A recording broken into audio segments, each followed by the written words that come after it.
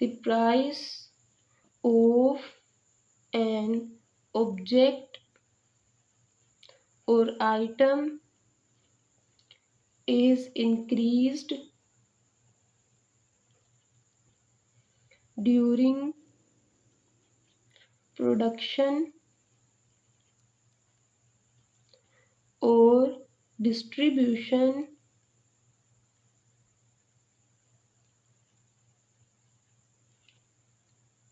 At each stage.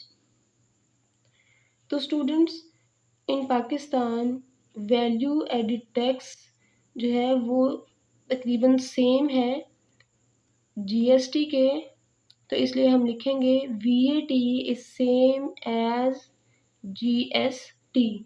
GST था हमारे पास जनरल सेल्स टैक्स। तो स्टूडेंट्स, अब हम VAT means value added tax को क्वेश्चन में यूज़ करेंगे।